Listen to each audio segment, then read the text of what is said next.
Welcome to an Introduction to Church Planting. This is a course to help you better understand your Great Commission responsibility and grow your Great Commission competencies. In today's class, we will look at the course syllabus.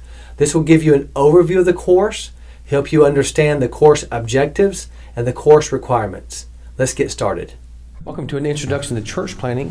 My name is Dr. John Charping, and I'll be your professor for this course. We're going to talk about owning our Great Commission responsibility while growing our Great Commission competencies. This is an introductory course in church planting, and the goal is for each student to gain a broad exposure to church planting, which includes church planting strategies, methods, and issues. Students will integrate theological, missiological, and anthropological church planting principles as they observe and evaluate existing models of church planting. Course objectives include identifying and the ability to identify and explain the 6 parts of a church planting plan as a framework for evaluating biblical and contemporary models of church planting. Students will also develop a biblical reproducible strategy for implementing the 6 parts of a church planting plan. Students will understand time management at different stages of church planting, and students will be able to explain key worldview and contextual issues in church planting. The course textbooks for this course are J.D. Payne's Discovering Church Planting and Albert Smith's Church Planting by the Book. The book review format includes several parts. First, the student will evaluate their estimation of the value of the book, 1 being the lowest and a 10 being the highest. Then they'll write a 1-page summary describing what the book is about, what are the key and core elements of that book. And then afterwards, they'll note their favorite quote from the book and explain why that's their favorite quote. Be sure to include the page number of your quote. Then students will provide 5 concepts or quotes that they have questions or concerns about, and then explain why they have a concern or a question about those things. The students will provide 5 new insights that they have gained from reading this book.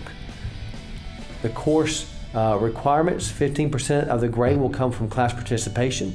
So students are expected to be active. The residential courses they need to be on time and involved in the class discussions. Online students are expected to view all content online and participate in the forums. Reading is another 15% of the grade. Students should read both course textbooks, complete the book reviews that are in the course syllabus. Then 25% of the grade will come from exams. There will be a midterm exam and a final exam.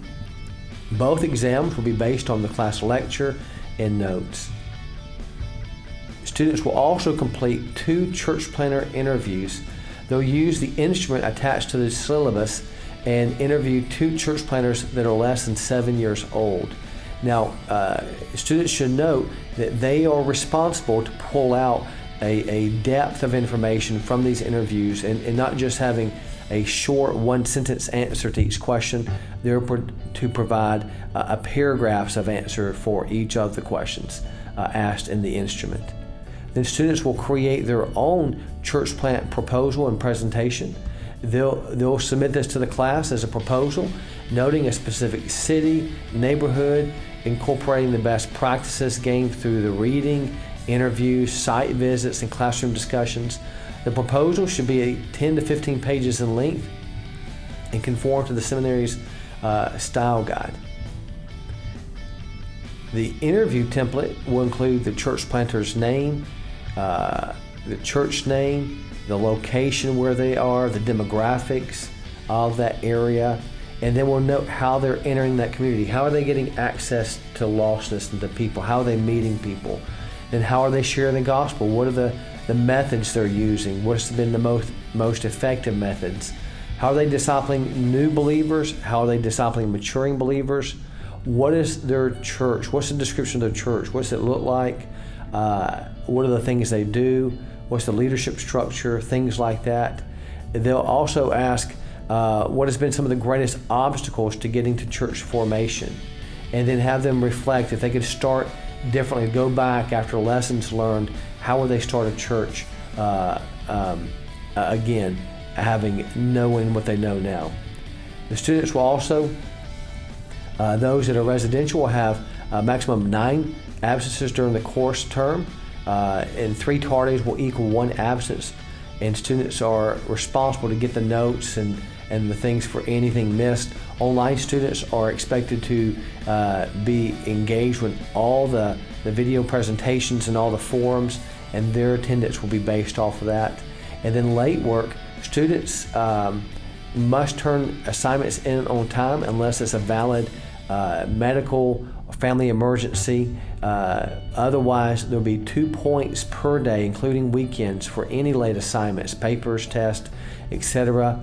And after 2 weeks, an assignment grade will be a 0, and the student will still have to submit the assignment for course credit. There cannot be any coursework that is not completed.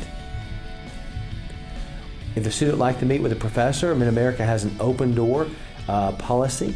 Students just need to confer with me on Monday through Friday when they would like to meet either in person or schedule a time to talk over the phone to help them in any of their coursework.